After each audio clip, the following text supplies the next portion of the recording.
Okay, good afternoon all. In the last lecture, we have completed about the differentiate between the rigid pavement and the flexible pavement.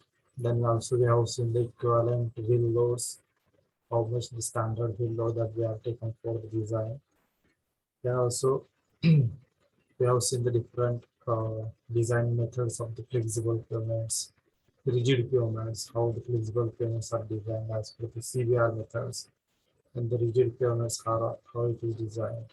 Okay, then also we have seen the critical load positions for the different type of the load for the different seasons. Then they may be at the corners, they may be at the interior position, they may be at the edges. Okay, also that we have seen in the last lecture. Also the temperature stresses, how it generates and how it affects on the different type of the pavement, on the rigid and the flexible pavement. That we have seen in the last lecture. Okay. Now we will start with the last portion of the chapter, that is the joints in the rigid pavement. Okay, so this is a very important parameter, that is the joints. Okay, in the last lecture also I have told that why the joints are necessary and why the joints are provided into the pavements. Okay, why the joints are provided? Because whenever there is the temperature variations, okay, whenever there are the temperature variations in that region, also when the top layer of the surface is highly heated due to the sun and bottom layer is not that much temperature. Okay, so the temperature difference between this top layer and the bottom layer, so these factors affect on the pavements, so that what will happen, the temperature stresses will be developed, so that what will happen due to the temperature rise and temperature fall, the surface of the pavement will get, or the whole section of the pavement will get elongate contract due to what? Due to the changes into the temperature in that region. Okay, so what will happen if we don't provide the joints? What will happen? The stresses will be developed on that. Okay, so with the necessary and with the specific amount of the length, in the specific amount of width, we need to provide the joints. There are several kinds of the joint, maybe the transverse joint and the longitudinal joint. Longitudinal joint means what? Along the length. Transverse means what? Across the length. Okay. The joints are provided along with the length, that are called as longitudinal. And if they provide across the length, that are called as transverse joint. And the joint may be the contraction joint or the contraction and elongation joints. Okay, so these joints are necessary to provide in the pavement to avoid the temperature stresses developing into the pavement. Okay, when the temperature stresses develop, if they will have the constraint for its free movement, so that will purpose will provide the joints, and how they are provided we will see now. So see here why the joints are necessary: to transfer the load at the joints. Okay, why the joints are necessary? Also, to transfer the load at the joints, it is necessary to provide any provision. Okay, because whenever there will be the joint, what will happen? Due to the heavy wind load, there may be the certain failure at the joints. Okay, so there is very essential and important parameter to transfer the load successfully from one pavement to the another pavement at the joint portion also. Okay, so it is important that the load applied on the slab is shared by the adjacent slab also. Okay, there are two different slabs provided, and into between that the joints is provided. Then what will happen when the pavement is uh, transferring the heavy load? What will happen due to the heavy load? At the joint, there will be the chances of the failure. So it is very necessary that the load, whatever that is coming on the pavement, it should be successfully transferred from the one pavement to the another adjacent pavement through that joint. Okay. So if the load transfer across the slab is very poor, the distress such as the faulting, pumping at the corner breaks down. Okay. What will happen if it is not possible to transfer the load successfully, what will happen? There will be chances of failure in the kind of the pumping. Pumping is what? If there is a material into that joint, what will happen due to the load? The certain material, water will comes out through that joint due to the heavy load of the wheel. Then also corner break condition maybe arises there.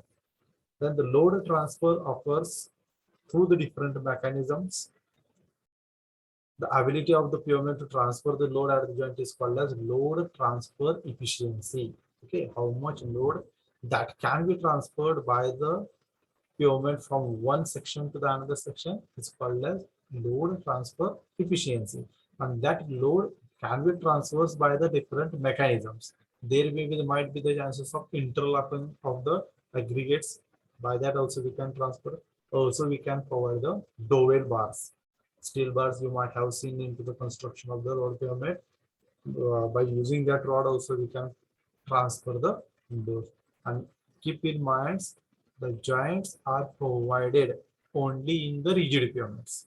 There is no necessity to provide joint in the flexible pavement. The joints are provided into the rigid pavements only. Okay.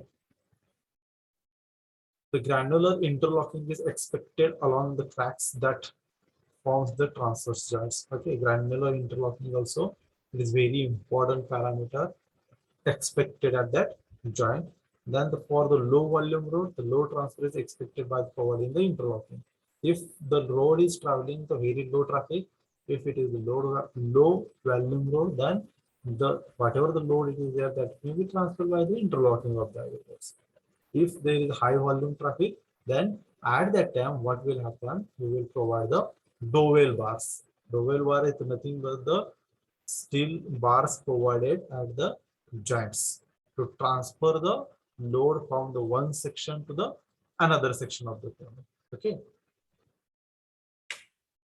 See here, if we don't provide the dowel bars, what will happen? The load will not be transferred from the one section to the another section. It is shown here by in the first figure. In the second figure, what it is shown, see here that if we provide the dowel bar, the load transfer efficiency is higher. Not all the 100% load is transferred, but the load will be transferred very efficiently from the one section to the another section. See here the effect of the providing the dowel bars. You can observe by this figure how much efficient it is to provide dowel bars to transfer the load from one section to another section. Then there are different types of the joints. The one is the transverse joint and another is the longitudinal joint. First is the transverse joint. Transverse means what? Across the length, and longitudinal means what? Along the length. Simple definition. In the transverse joint, there are several types: expansion joint, contraction joint, warping joints, and the construction joints. Okay, so these are the types of transverse joints. Then it is shown very beautifully here. See, you can see here in the figure. So one patch of the road of the several length, it is given here, shown here. Is you can observe here. It is shown here one patch of the road. In this road, along the length of the road, we have provided the longitudinal joint. Okay, and across the length, we have provided the transverse joint. You can observe here, I have shown by the arrows, longitudinal joint and the transverse joint. Okay, then also some of the transverse joints are the contraction joints. Contraction joints are the closely spaced than the expansion joints. Okay, expansion joint have the larger spacings up to the 140 meters. Okay, then along the central line, there is the longitudinal joints, and in the longitudinal joint, we have provided the tie bars. Okay, and in the transverse joint, we have provided the dowel bars. Please see carefully here. We have provided the dowel bars into the transverse joints and tie bars into the longitudinal joints. By the figure, you can observe here. What is the role of these bars?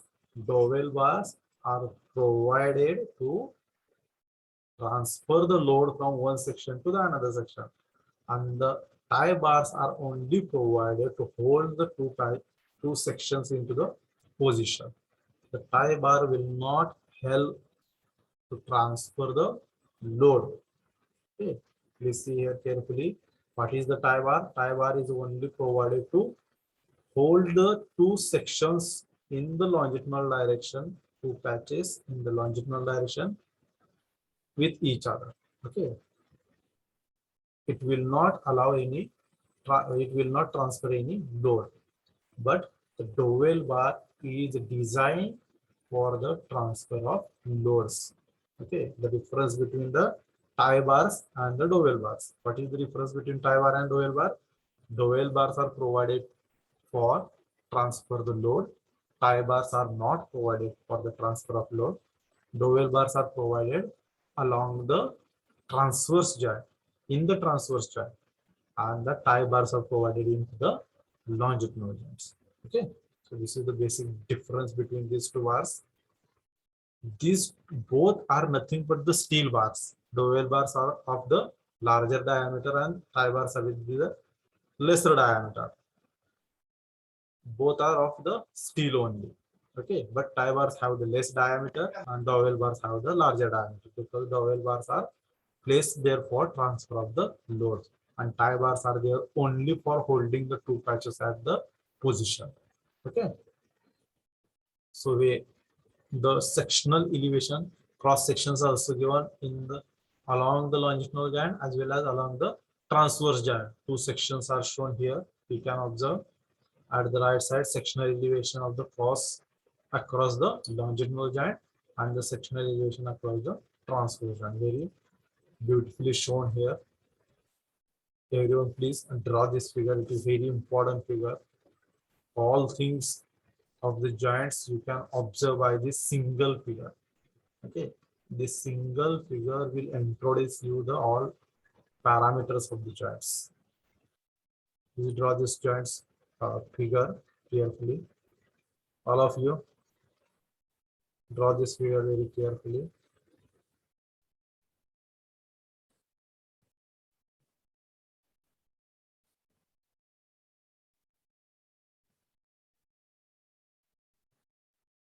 All of you draw the figure.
Okay, have you completed?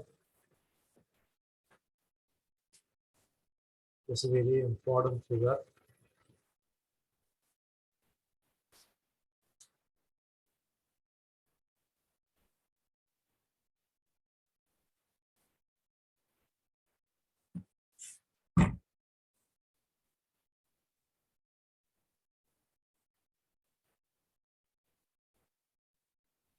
Okay.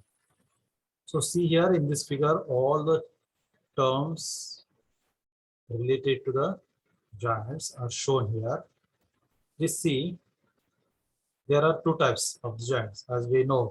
What is first one is the transverse giant, and second one is the longitudinal giants. Okay, so these are the major two types of the giants.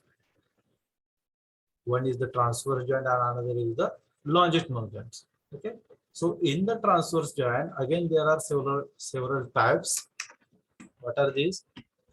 That may be the contraction joint, that may be the expansion joint, construction joints. Okay, so these are the several types of the transverse joint.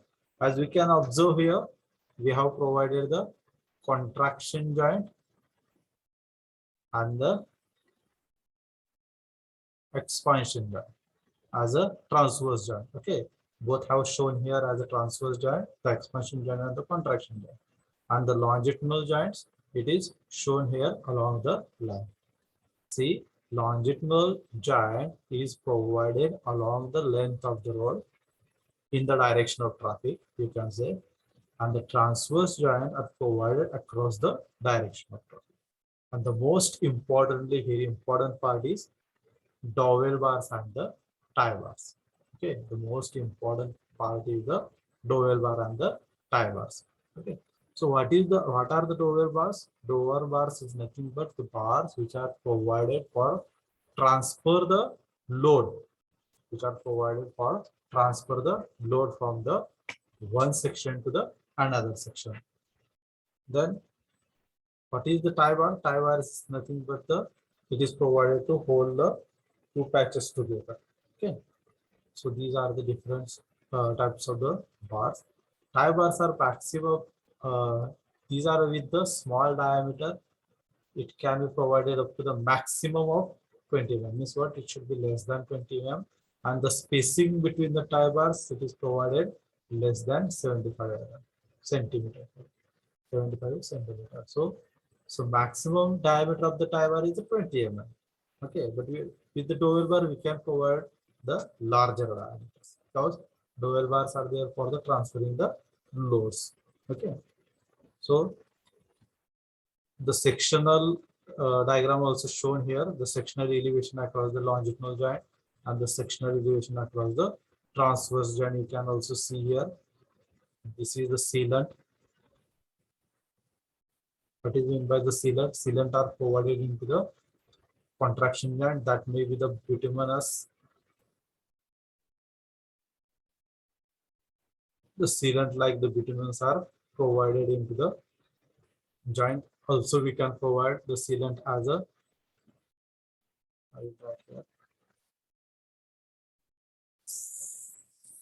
sealant. It can be provided the bitumen. We can also provide the bitumen plus rice husk or bitumen plus stone dust. Stone dust. Okay. We can also provide the bitumen plus rice husk or the bitumen plus stone dust in the as a sealant. Okay. So sealant are provided at the transverse joint, and see here the cross section of the dowel bar, it is shown here. In the dowel bar, the one side of the dowel bar, it is fixed. One side of the dowel bar, it is fixed with the binder materials, and another side of the dowel bar, if suppose This patch, like this patch is there. So the another part of the dowel bar, it is allowed to free movement because it is the expansion joint. Okay, so it needs some free movement. So dowel bars are allowed to free movement as well at the one side, and at the one side it is fixed into the pavements. Okay, so it is also shown here. You can see the metal caps at the end of the dowel bar. We provide the metal cap, which is half filled with the cotton. Okay. And here also they have shown the tie bars, how they have provided along with the sealants. Okay. So this figure completely introduces us about the various types of joints into the pavements. Okay. So this is a very important figure.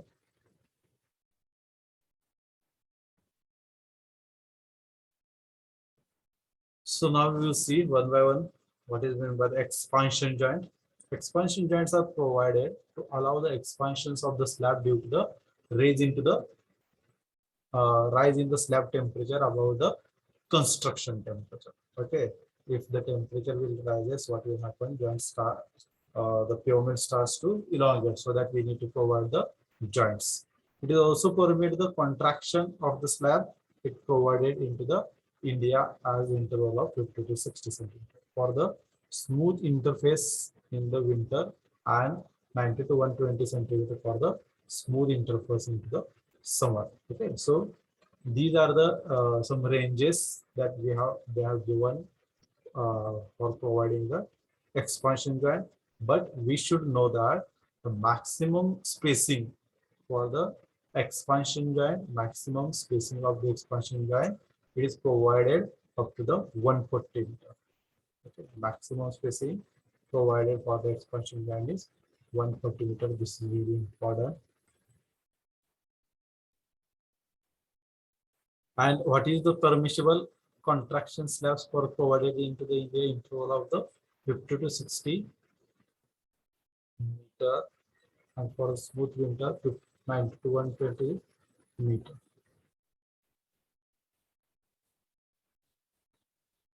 Okay. But the maximum spacing is restricted for the expansion joint is the 140 meter. The expansion joints dowel bars are specially fabricated with the cap, one end of which is doweled, that creates the voids in the slab and accumulate the dowel bars at the adjacent slab close the expansion joint. Okay, it is also shown here. The one end of the dowel bar, it is closely spaced, which is fixed into the slab, and the one end is allow the free movement. Okay, so that what will happen in the time of the expansion, the stresses will not be developed due to the free movement of the bar. Okay.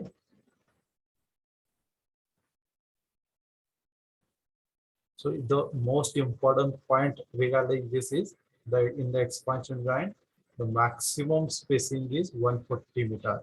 Okay, this is very important. It can be asked for MCQ.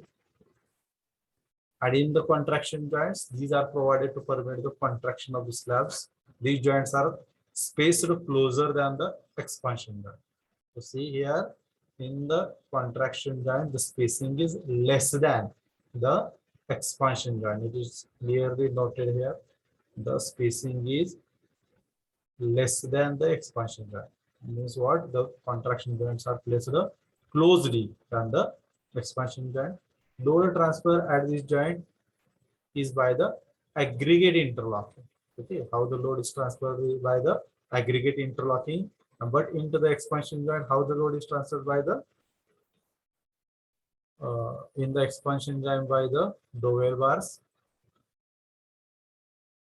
Load is transferred by the dowel bars into the expansion joint. Please see carefully. And load transfer by the aggregate interlocking. This is very important. You can write a note.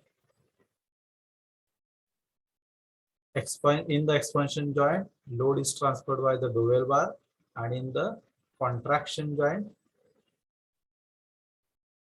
load is transferred by the aggregate interlocking. It's a very important points you should remember. In the expansion joint, the weld bar transfers the load. In the contraction joint, agreed interlocking helps to transfer the load. And the maximum spacing in the contraction joint is 4.5 meter. But there is in the expansion joint, how much it is? 120 meter. Okay, maximum spacing. Also, you can write maximum spacing in expansion joint. Expansion joint. How much maximum spacing we provide? 140 meter. This is very important. You can write this. And in the contraction joint, the maximum spacing provided is 4.5 meter. Very important point. Number of times this is asked for MCQ. Important, you can write. These are the important points. Which you can note into your notebook.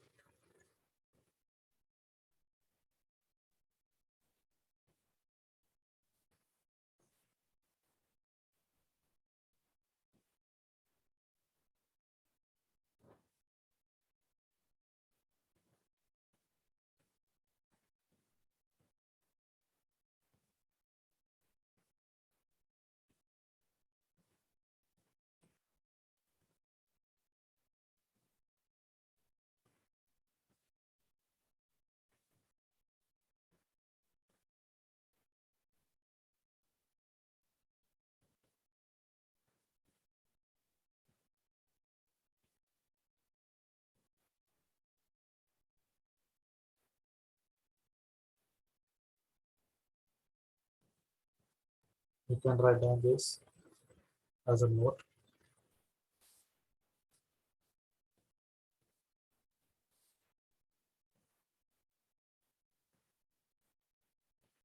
So see, next joint is the warping joint. These are provided to relieve the stresses induced due to the warping as a hinged joint. It is also known as the hinged joint. And the warping stresses, how it is generated? The warping stresses are developed due to the temperature variation. Okay, so these joints are rarely provided. Okay, these joints are rarely provided. And these joints are also known as hinged joints. Warping joints are also known as hinged joint. The construction joints. A construction joint is defined as the joint between the slab that results when the concrete is placed at the different times. The header of the dowel basket for the transverse construction joint are shown here. That is the construction joint, and when it is provided, see, when we build a road or we cast the road up to here, but after this there is a time gap to cast the further road, then at this portion we will provide the construction. Okay, if there is a time gap between the laying the concrete layer or the concrete turbine. If there is a time gap, then what will happen? The proper bonding between these two surfaces will not be there, so that we will need to provide here the construction. Okay. After the paving of the header will be removed, and the next paving day we will start with the new concrete button after against the old. Okay. What will happen if we are completed road up to here? What will they put the paving there? You can see here this provided here, and after the placing the concrete, it can be removed from there. Okay. So main point, construction joints are provided when there is a time gap between the laying of two different layers of the pavements. Okay.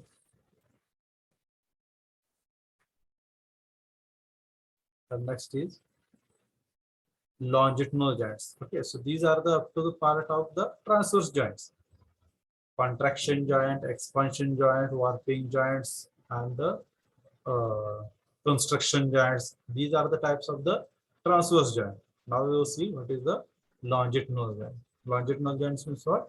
Along the direction of the road. Okay. The longitudinal joints are defined as the joints between the two slabs which allows the slab warping without artificial separation or the cracking of the slab. Okay. So why it is provided? To allow the warping stresses or the warping of the slab. Allow the working of the slab, longitudinal joints are provided into the pyramids. The longitudinal joints are used to relieve the warping stresses and are generally needed when the slab width exceeds 4.5. This is very important, as we have written the maximum spacing for the expansion joint 140 meter, contraction joint 4.5 meter. Also see here for the longitudinal joint also maximum spacing is 4.5 meter. Important. Longitudinal joints are used to relieve the warping stresses and are generally needed when the slab width exceeds 4.5 meter. Means what? Spacing. If the spacing exceeds 4.5 meter, we need to provide the joints there. Okay. So spacing should not be more than 4.5 meter. If it is more than 4.5, we need to provide the joint. To aid load transfer, the tie bars are often used to across the longitudinal joint. So see here, along the longitudinal joint, we will provide the tie bars.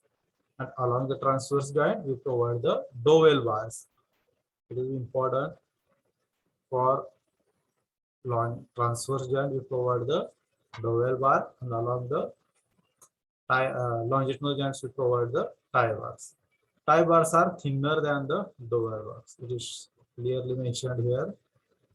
Tie bars are thinner in the section or thinner in the size than the dowel bars and are used to deform the reinforcement bar rather than the smooth dowel bars. Okay, and they are used how? They are used as the deformed bars, not a smooth. Okay, they are deformed bars, not a smooth bars.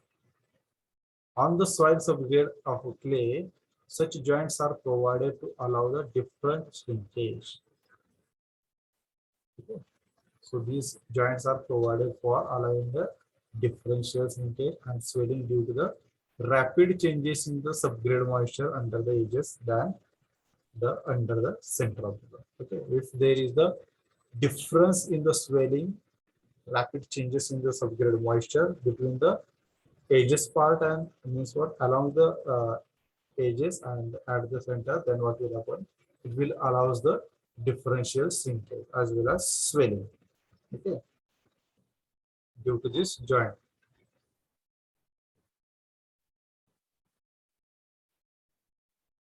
In these joints, tie bars are provided to hold the adjacent slab. The tie bar figure is shown here, the assembly of the tie bar.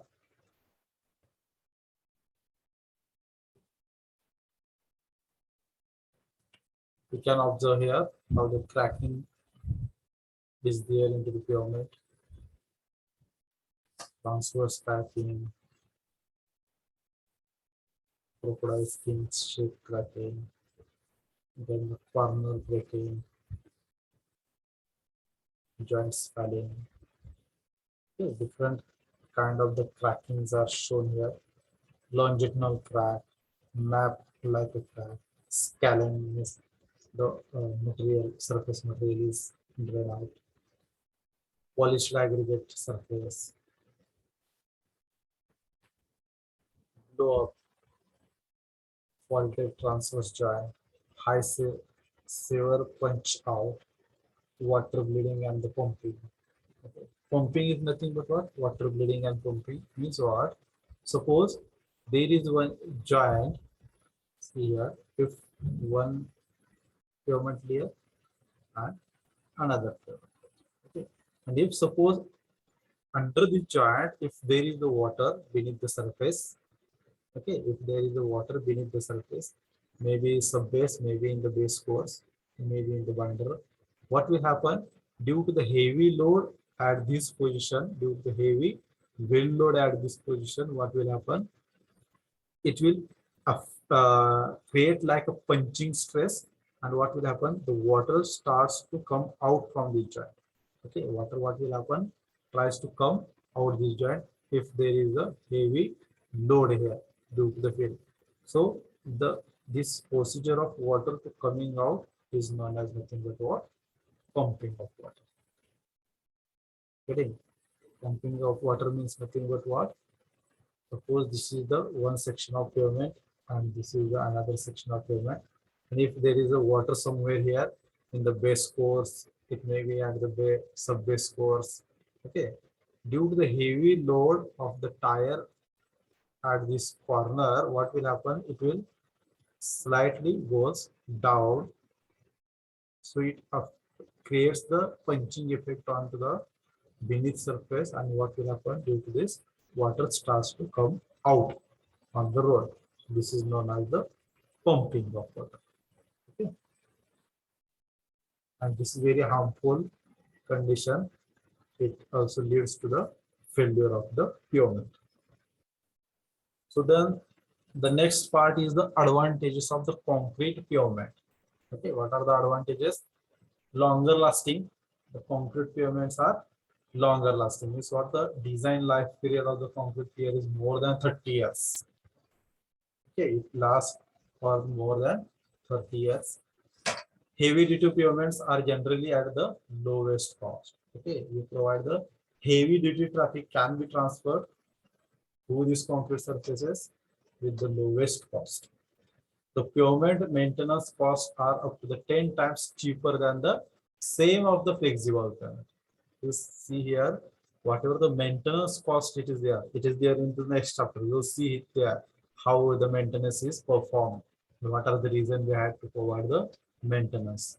Okay, but before that, we should know that why it is necessary to provide the maintenance. Okay, so for that, we have to understand the failure reasons. Okay, so we will see that into the next chapter. But here we should know the whatever the maintenance cost it is there, it is less for the rigid pavement and it is more for the flexible pavement. As we can see if we travel on the rigid pavement, there are less maintenance required because it is very rigid and thicker, very long lasting. Concrete layer it is there, so it requires less maintenance.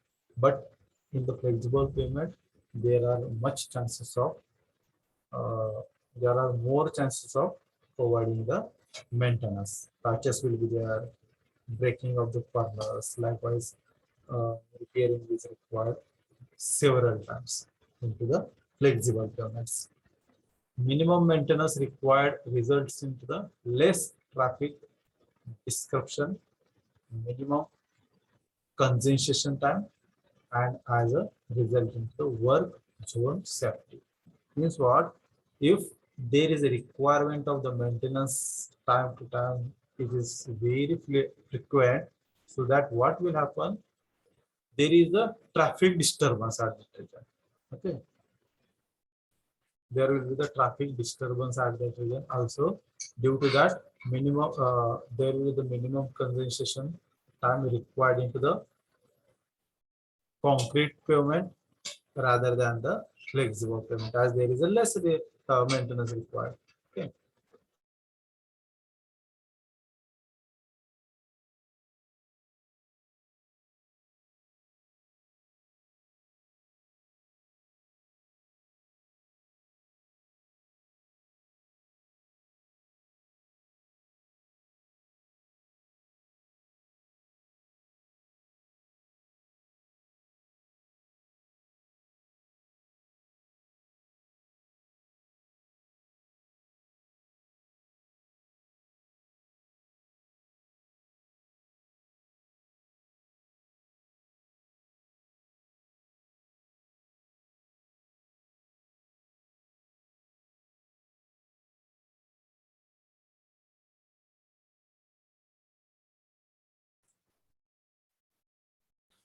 Okay, so as the maintenance required is less, so that what will happen, whatever the congestion of the traffic it is there, it is less into the rigid pavement. Okay, so there will be the work zone safety in that region. Then the lowest life cycle costs of all heavy duty pavement and highest salvage value. It requires the lowest life cycle cost. Means life cycle cost is lowest means nothing but what? Maintenance required for that pavement is less. Okay. And also it gives the highest salvage value. Okay. Is anybody knows what is meant by the salvage value? There are many types of the values, but you should have know at least salvage value and the scrap value. You might have heard about the scrap. Okay. This is not in syllabus, but we should know about this. The salvage value means what and scrap value means what. Okay. Yeah, I think it is there for estimating costing in the last year. For next year, we will have this estimating and costing subject. Salvage value and scrap value, what is the difference between two? Suppose you have bought one anything, so suppose I will take one bike motorcycle will be there. Okay, if I have bought the motorcycle, after the 2-3 years, what will happen? I will not get that much amount what I have spent at initial. Means what I have suppose bought at 1 lakh. Now the costs are in place. I have purchased some material, or suppose I have purchased a bike of rupees 1 lakh. Now, after 2, 3, 4, 5 years, okay, it will not give me a same value if I uh, give this bike to the another person. Okay, then I will get only suppose 40,000 after the 5 years. Okay, if he also sold this bike after 2-3 years to someone else, it will take only 20,000 rupees after suppose 7 years. Okay. After 10 years, it will give the 5-10,000. But at the certain point or the at certain level, we cannot use that bike. Okay, and we need to take it for the scrap. Okay, whatever the amount that we will get at the time of scrap, suppose after the 15 years, I scrap that bike. Okay, and I have only got rupees 5,000 by the scrapping.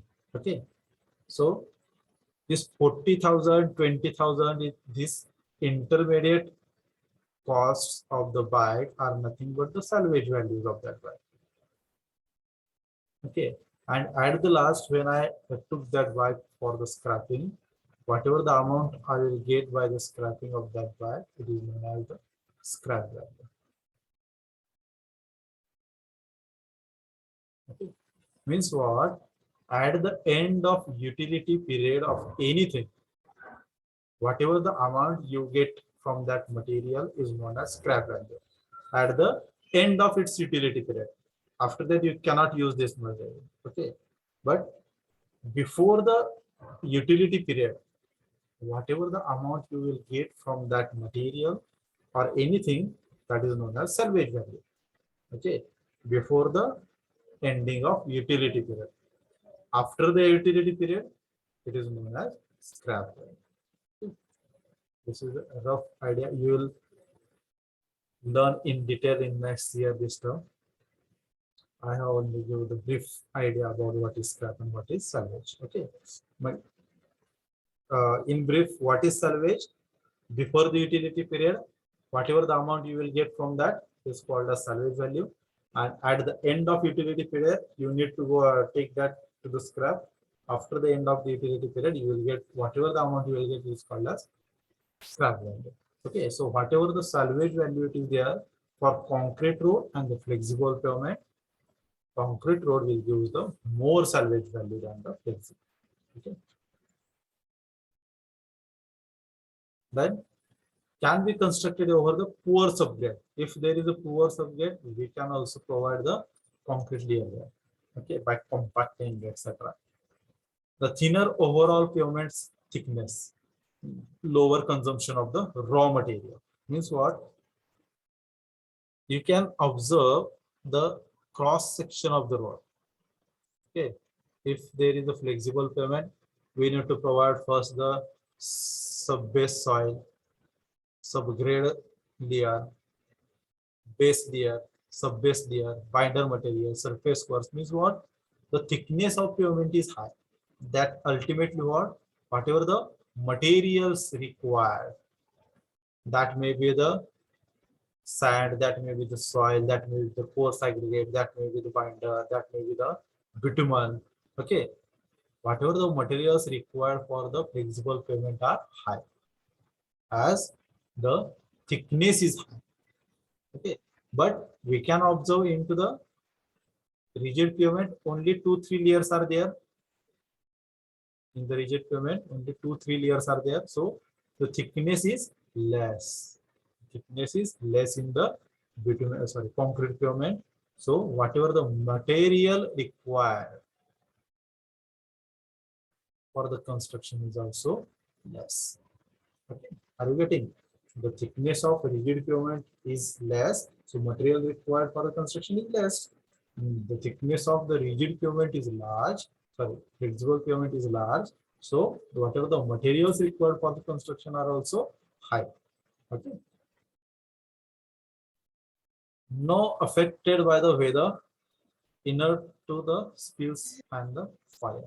Okay, it is lessly affected by the weather condition than the flexible pavement. Okay, the weather effect on the rigid pavement is less as compared to the flexible pavement. Then the high abrasion durability, uh, it is very high, so that only the life period of the concrete layer pavement is high. Profile durability, use of the waste product like the fly ash slag, likewise the flash, whatever the byproducts from the industry are there. Okay, what are the wastage products? Fly ash, slag, these are the waste products from the industries. Okay, we can also utilize such products into the concrete layers. You might have seen the whatever some projects are carried out on use of the fly ash, slag into the concrete by the several replacement and checking the strength for that several replacement. And we can also use this by the proper proportions by doing some kind of the experiments on that. Okay, means what? We need to check the strength effect by using the fly ash, slags into the concrete. Okay, using the fly ash or slag into the concrete means what? Instead of cement, what we will do? If suppose now the cement is 100% and fly ash, suppose we are using the fly ash is 0%. We prepare the concrete and check the strength for that. Okay, compressive strength maybe by the 28 days, 14 days, 7 days strength by preparing the blocks of concrete. Okay, now what we will do? We'll reduce some percentage. Let it be 2%. Is what? Cement is 98% and now fly ash is 2%. Likewise, what we will do? We will go on increasing the percentage of the fly ash and decreasing the percentage of cement. Likewise, we will do the experiment and we will check the ultimate strengths. Okay, so that we will decide the proper amount of replacement of the fly ash to the cement according to the strength parameters. It may be the compressive strength, tensile strength, flexural strength, all the characteristics we need to study about this.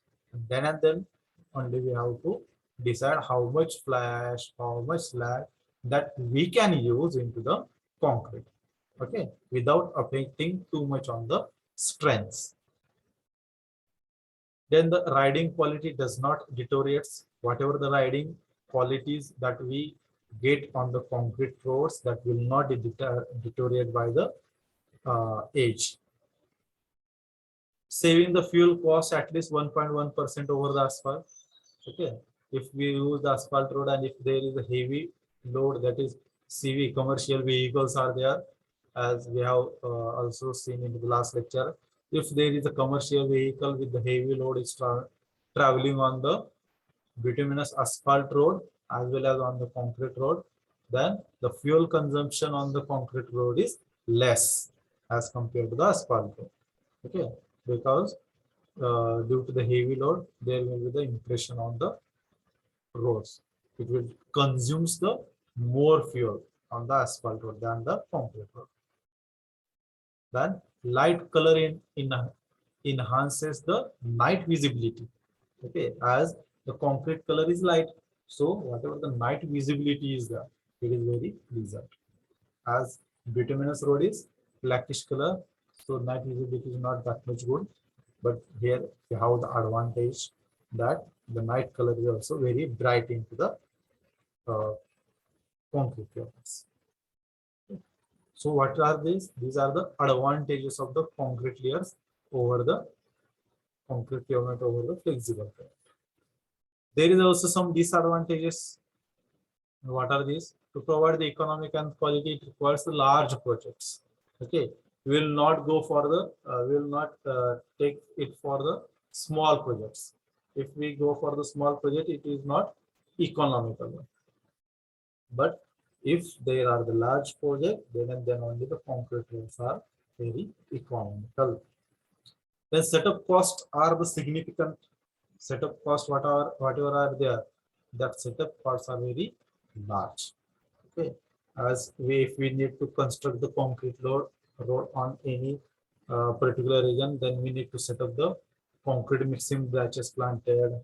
Then various silos we need to provide. Okay, large area we require for the concrete plants, etc. Okay, so whatever the setup is required for the cost significant. On-site batch plant is essential for the slip forming. Okay. If there is a slip forming, then we require on-site batching plant. And whatever the slip forming is what? Direct, we take the concrete from the batch plant and we transfer it for on the site. And this continuous process will happen. Okay, this is called a slip formation. But suppose if the traveling distance is very large, then it will disturb this continuous process, but to transfer the concrete into the molds. Okay, so it is necessary on-site batching plant is essential for the slip formation, and slip formation requires minimum 200-meter runs. Okay, means what? They have given certain limits within the 200-meter runs. We need to provide the batch plant. So there will be the slip formation. Slip formation nothing is what? Continuous process of placing the concrete should be happen. Okay. The concrete must achieve the certain strength before it can be placed under the traffic. This is the disadvantage, that because what will happen for the concrete and for the curing, it takes some time, at least 28 days. It is for the curing. So, and in the flexible pavement, we can directly use after. If I construct the road today, tomorrow we can also use. After the several times, we can easily directly use that road. But for the concrete, we need to wait for the curing period. Repair takes the longer, traffic destruction and the work site safety. Okay, as we know, whatever the repairing maintenance it is on the concrete road is less as compared to the bituminous road. But if there may be any requirement of the repairing, then it took too much time, because if we need to repair the concrete road, we need to go for grooving or we need to go for the stitching. Likewise, there are very several processes are there for the repairing process, and it took very large time. What are these? Grooving means what? There is one repairing technique. Suppose this is the pavement. I will give the introduction part in short. Suppose this is the crack that is generated. I have shown by the large diameter, so easily it can be understood. Cracks are not generally that much big. Slide will be there. So suppose this is the crack in the pavement. So what is mean by the grooving? I will set up some grooves, that is the holes. I will draw some holes or this grooves into this crack, and I will apply the material, grooving material, by pressure or injection. We know injection, process of injection means what? Applying the material with the pressure. Okay, if I apply the from one groove, if I apply the material with pressure, it will take all the part of the whatever the crack is there, all the crack will get filled by the material. Okay, whatever the material I have used for the grooving purpose or filling the crack, that material I will apply by the pressure in that groove, so that what will happen, all the crack will get filled by that material. This is the procedure of injecting the material with the pressure. This is called as grooving. Okay, and what is meant by the stitching? Stitching means what? Suppose there is a crack. I will show here now. See, this is the crack in the concrete layer. Okay, this is the crack.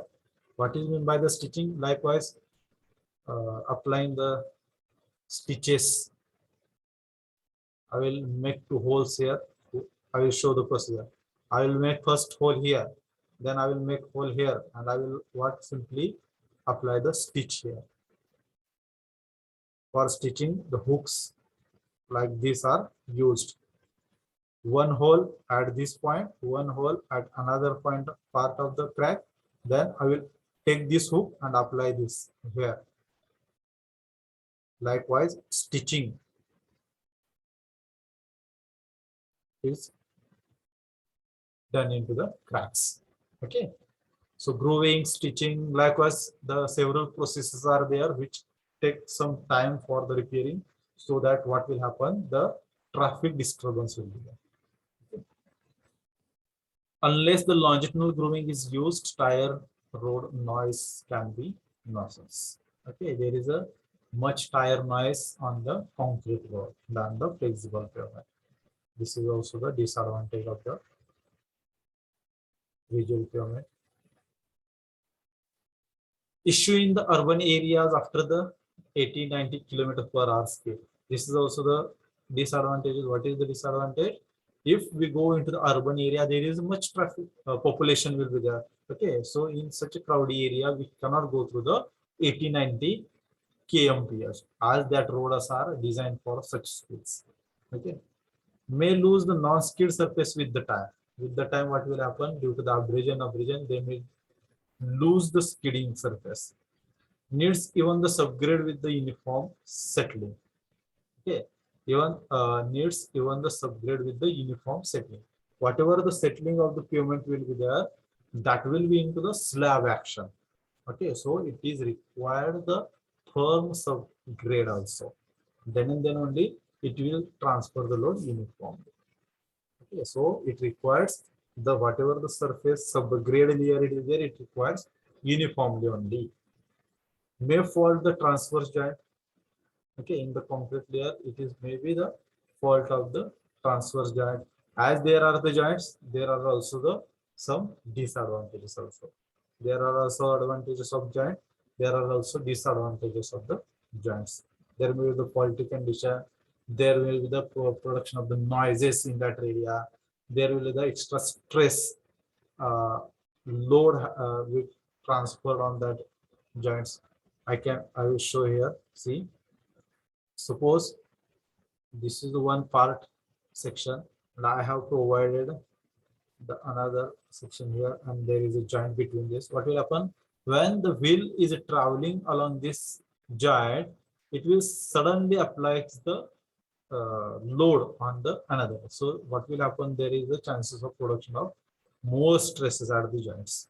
Okay, as there are advantages, there are also disadvantages.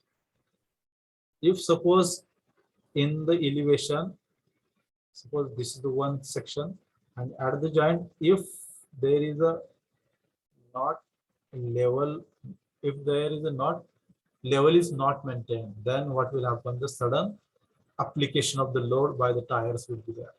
Okay, then So it is very necessary at the place of the joint we require to maintain the level surface of the both of the surfaces. At the left side and right side pavement, we need to make at level position. If there is a level difference, what will happen? The sudden load or sudden jerk will be there by the wheel onto the surface. Okay. Then there requires the frequent joint maintenance. Joint also required maintenance frequently. So these are the certain disadvantages of the rigid pavements. So very important and last point of the chapter, last slide you can say of the chapter. This is very important. Design requirements as per the IRC for the rigid pavement. What are the design requirements? Please, all of you, please see here. I have taken it shortly. The brief design requirements as per the IRC I have given here. Everyone, please write down this into your notebook. I will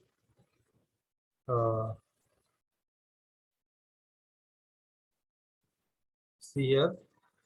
It is given for the rigid pavements only. The design requirements. What are these design requirements? The minimum cement content required is 350 kg per meter cube. Whenever we are casting the road, whenever we are preparing the concrete road, the minimum cement required is 350 kg per meter cube. This is the minimum density of the cement it is given. The maximum cement required is 425 kg per meter cube. Okay. The maximum nominal size of the aggregate, 25 mm size of aggregate. AIV shall be less than 30%. Whatever the voids it is there in the concrete, it should be less than 30% for the wearing surface. Then LA abrasion value. LA abrasion means Los Angeles abrasion value. It should be less than 35%. It is very important. Please see here. Whatever the abrasion value it is there, it should be less than 35%. Then the water absorption by the road, it should not be more than 2% by the weight. It should absorb water very less. Okay, so water absorption should be less than 2%. Flexural strength of the concrete in between 38 to 42 kg per centimeter square. Generally, it is taken as 40 kg per centimeter square. This is what the flexural strength of the concrete that is required. Then in the all cases, whatever the modulus of elasticity it is there, the modulus of elasticity should be 3 into 10 raised to 5 kg per centimeter square. Mu, that is the Poisson's ratio 0.15. Alpha, that is coefficient of temperature stresses, that is coefficient of thermal expansion, sorry. It is 10 into 10 raised to minus 6 per degree centigrade. Then the requirement of the minimum compressive strength 35 MPa. Minimum compressive strength required on the road is 35. Means what? Minimum 35 grade concrete that we need to achieve. Minimum K 6 kg per centimeter cube. Modulus of subgrade reaction. Separate layer between the subbase and pavement. 125 micron polythene sheet is recommended by the IRC 15/2002. Okay, you might have observed before laying the concrete layer, they lay the micron poly sheet. Okay, whatever this polythene sheet it is provided, it should be of 125 micron polythene sheet. Okay, and this is provided for the so that the water should not be penetrate below that. Proper curing of the concrete should be will be there due to this provision of the polythene sheet. Okay, heat of hydration will be proper due to this provision of the polythene microsheet. Okay, why the polythene sheets are provided into the concrete before laying the concrete layer to achieve the proper heat of hydration into the concrete layer. If it is not provided, whatever the water it is there, it will be absorbed by the soil. Okay, so what will happen? The heat of hydration will not be takes place in the well condition.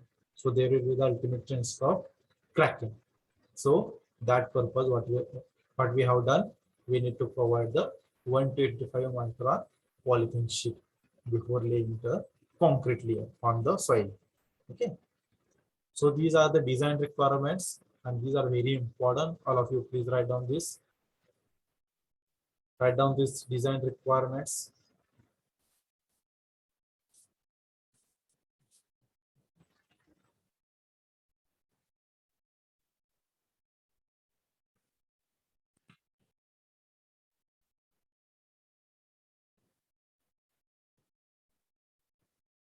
Write down these design requirements.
Okay, so these are the very important parameters, design requirements that are required whenever we are going to design the rigid pavements. Okay, so these parameters we need to keep in mind for designing.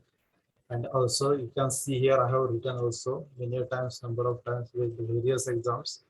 It is asked the different parameters. You can see here uh, the recommended slump for the concrete.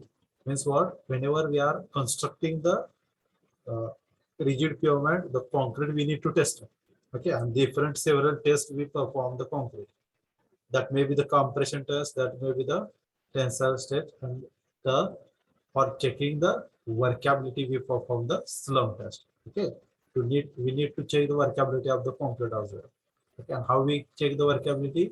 By the different steps, by the different tests workability. It may be checked by the slump cone test. It may be checked by the self compaction factor. It may be checked by the table flow test. Okay, likewise several tests are there for checking the workability of the concrete. Means what? Workability in the name itself, it is what it is mean, the ability of concrete to work with. Okay, how we can work, how much easily we can work with the concrete. It shows the workability. As the amount of water we go on adding into the concrete, what will happen? The workability goes on increasing. But ultimately, what will happen? The whatever the strength of that concrete is there, it will get decreases. Means what? The strength and workability, these are inversely proportional parameters.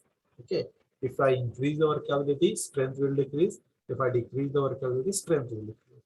Whatever the minimum requirement of the water it is there, that will be added, that should be added into the water. And in generally for RCC work, how much you will take? 0.35%, that minimum water content is required into the concrete for the workability. This is minimum amount of water required. So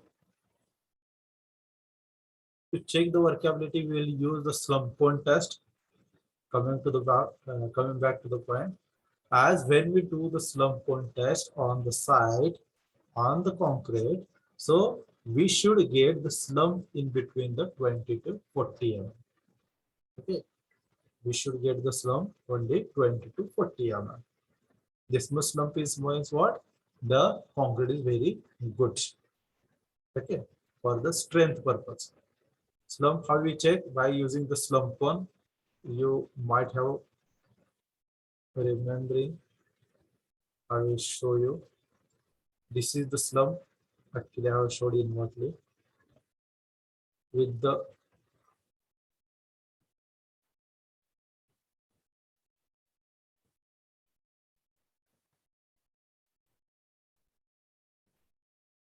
I will show here. This is what the slump. This is like this. The slump it is there. Handle to hold it. Okay. So this top size is 10 centimeter. The bottom size is 20 centimeter. This size is also you should remember 30 centimeter of the height. Okay. This slump we use for the slump contest. When we place the concrete into this, compact it very carefully with the 3 layers, and then remove the slump slowly. So then what will happen? The concrete, as this is the initial height, the concrete will fall by some height. Likewise, it will use us the shape. Okay. So this amount of slump should be the less. If the slump is less, it will use the good strength. So whenever we are using this concrete for the construction of the road, it should give the slump between 20 to 40 mm. Okay, for the road. Okay, this should give the slump from 20 to 40 mm only. Means what? How much? the falling of the concrete from the top. Okay. So it should give the slump of 20 to 40. Minimum cement, that is 350 kg per meter cube volume of the concrete work. Okay, this much minimum cement we should use. Maximum cement 425 kg per meter cube. Likewise, we should use it into the concrete. Also, they have asked once the see here, I have written here in the MPSC 2013, they have asked this question. In the MPSC 2012, they have asked this question. The flexural strength of the concrete, that should be in between 38 to the 42. Okay, we need to perform the flexural strength, compressive strength, split tensile test on the concrete, workability tests, etc. Likewise, several tests we need to perform on the concrete. Then and then we can decide whether this concrete should be good for the construction of the road or not. Okay, so we use the flexural strength of the concrete here, and that should be in between 38 to 42 kg per centimeter square. Okay, and generally it is taken at 40 kg per centimeter square. Minimum compressive strength M35 grade of the concrete that should be used on the concrete road. Then minimum case 6 kg per centimeter cube. Then the separation layer between the subbase and the pavement, that should be the 125 micron polythene sheet. Okay, likewise recommendation that we need to use as per the IRC, then and then only we can give the proper cross sections, designs, several design parameters. Likewise, when we design the road, we need to give the proper cross section. How much mic चालू आहे कोणाचा? Okay. We need to design means what? We need to check whether we need to give the thickness of the concrete road, and how much should be the speed limit on that concrete load that we need to provide for the that load. Okay, and whenever we are providing the design limit for anything, okay, suppose for the speed, we need to provide less than, if suppose my vehicle can travel on that road by the 20 kmph. Okay, whenever we are designing the road by the we need to provide design for the 200 kmph, but whenever we are giving the design speed limits on the road, desired speed limits, okay, you might have observed whenever we are traveling on the road, they have shown some speed limit by the several intervals. Okay, the speed limit should be given with the factor of safety. Okay, means what? I will show here. Whenever we are designing the road and whenever we are giving the speed limit in science on the road, that should be given likewise, such that speed limit is equal to design speed, whatever the speed at speed what we have designed the road, divided by factor of safety. Okay, at all time we need to use the factor of safety. Okay, for concrete also, if we are checking the strength concrete, we need to check the design strength of the concrete. Then that time also we need to take the factor of safety of concrete, factor of safety because you might have learned into the RCC. Okay, DCS1, design of concrete structure. Factor of safety for the concrete, it is taken as 1.5. Factor of safety for the steel, it is taken as 1.1. Likewise, okay, in the limit state of collapse, in the limit state of serviceability, it is different. Likewise, everywhere we need to use the factor of safety. Okay. When we are designing something, we should have to think about the factor of safety. You can observe here, you can the question may be raised in your mind. Whenever we are designing the concrete, we are checking the strength for the concrete, we need to give the factor of safety as 1.5, and for steel we are giving the factor of safety 1.1. Why this much difference it is there for factor of safety? Because as we know, where the concrete is made, it is made on the site. By the whom the concrete is made? It is made by the laborers, unskilled laborers on the site. Okay, this is made by the unskilled laborers on the site. On the site. Okay, so that what will happen? The unskilled labor may not use the proper position that we have given proportions. Okay, so that we need to understand, because this the concrete which is made, it is made by the unskilled laborers. But whenever uh, we are taking the steel, how it is made? The steel is made into the manufacturing industries. Okay, by the skilled laborers as well as by the machineries. It is made by the machineries in factory. Where steel is manufactured into the factory by the machineries and by the skilled laborers. But in the concrete, we use the unskilled labor and it is manufactured on the site. So that for concrete, we use more factor of safety, and for steel, we use less factor of safety. This is the basic the difference between the factor of safety for the concrete and steel that we are using. Okay.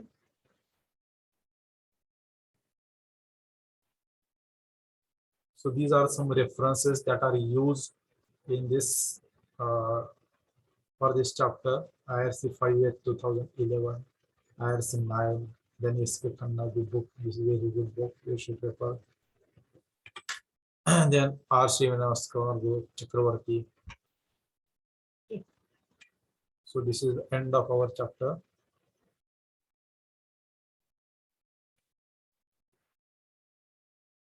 Okay. So as only 5-10 minutes are in, we'll stop here only. The next chapter will start with the fresh lecture. Tomorrow only we will start next chapter. Okay, so we'll stop here only. You can mark your attendance into the chat box, and then you can left. Mark your attendance through chat box. Then you can do the lecture.